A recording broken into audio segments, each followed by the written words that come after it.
कर्नाटक के रुझान से कांग्रेस कार्यकर्ता ही नहीं मंत्री तक बेहद खुश हैं, उत्साहित है, क्योंकि जिस तरह से कांग्रेस को स्पष्ट बहुमत मिलता दिख रहा है, कांग्रेस के नेता खुशी जता रहे हैं और लंबे अरसे बाद ये कहा जा सकता है हिमाचल जीता था और उसके बाद एक बड़ी खुशी कांग्रेस के लिए है।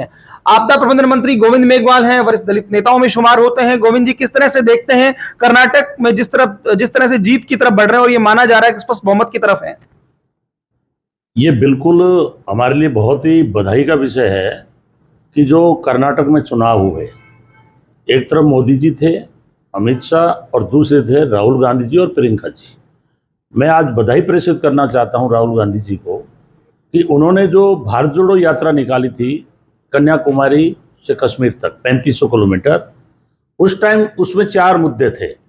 एक तो पूरे भारत में महंगाई चरम सीमा पर है, बेरोजगारी चरम सीमा पर है, मॉब लिंचिंग हो रही है पूरे भारत के अंदर, जिस तरह से इन्होंने सेना का सत्यानाश किया है, और जो हिंदू और मुसलमान के नाम पर पूरे देश में लड़ाने और भिड़ाने का षड्यंत्र करते रहते हैं, इसके विरुद्ध में उन्होंने यात्रा निकाली थी। और वो कन्याकुमारी से कश्मीर तक लाखों लोग उसमें शरीक हुए थे। मल्लिकार्जुन खड़गे राष्ट्रीय अध्यक्ष बनने के बाद एक और जीत मिली है, तो इसको किस तरह से देखते हैं कि संगठन अब और मजबूत हो रहा है? देखिए, खड़गे साहब बहुत ही अनुभवी नेता है, कई बार वो लोकसभा में मेंबर जीत चुके हैं, और वो आज भारत के अंदर जगजीवन राम के बाद मैं देख रहा हूँ पहला दलित चेहरा है जो बहुत ही अनुभवी और बहुत बेबाक बोलते हैं वो, और उन्होंने कई बार इनकी धज्जियां उड़ाई है लोकसभा में। भाजपा अभी भी कह रही है कि अभी आने दीजिए, पूरा परिणाम देखेंगे, जेडीएस को सीटें मिली हैं, हमारा मत प्रतिशत ठीक है। देखिए, जो रुझान आ रहे हैं उसमें बिल्कुल स्पष्ट है कि कांग्रेस के बहुमत को कोई भी रोक नहीं सकता। थोड़े बहुत आ जाएंगे, 10-5 का कोई फर्क पड़ेगा। मुझे ऐसा लग रहा है कि कांग्रेस पार्टी कम से कम 150 सीटें जीत करके और सरकार बनाएगी, उसको कोई रोक नहीं सकता।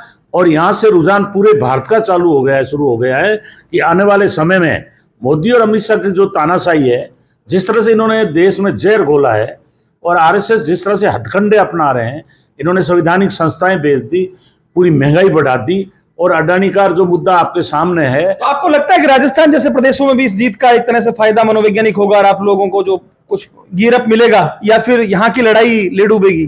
देखिए, आप जानते हैं कि यहाँ अशोक गहलोत जी एक बहुत ही पूरे भारत के अंदर एक ऐसे मुख्यमंत्री है जिन्होंने 500 बजट विकास के रिकॉर्ड तोड़ बजट दिए हैं, और जो राजस्थान के अंदर उन्होंने सुविधाएं दी है, चाहे मेडिकल की हो, चाहे रोड की हो, चाहे ओपीएस हो, वो पूरे भारत की सरकार लागू करने को मजबूर हो जाएगी।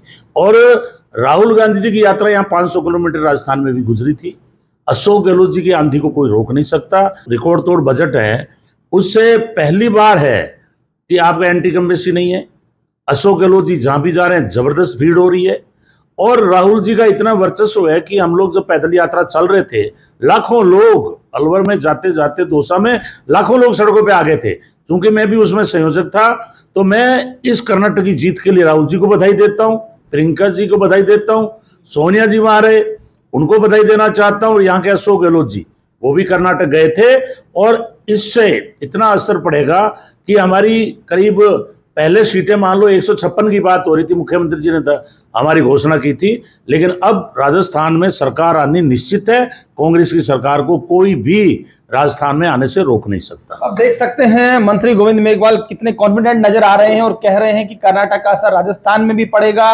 उन्होंने जीत का श्रेय राहुल गांधी की भारत जोड़ो यात्रा को दिया, साथ ही साथ मल्लिकार्जुन खड़गे को जगजीवन राम के बाद बड़ा दलित नेता करार देते हुए कहा कि जिस तरह से खड़गे ने मोर्चा संभाला है और जवाब दिए हैं, उसी का परिणाम है, जनता हमारे साथ है। मुख्यमंत्री अशोक गहलोत की भी तारीफ की कि राजस्थान में जो बजट आया है, ओपीएस की जो बात की गई है, उन सब का असर अन्य राज्यों में भी हो रहा है। कैमरा पर्सन गुलाम रसूल के साथ Laxman Raghav, first India news, Bikaner.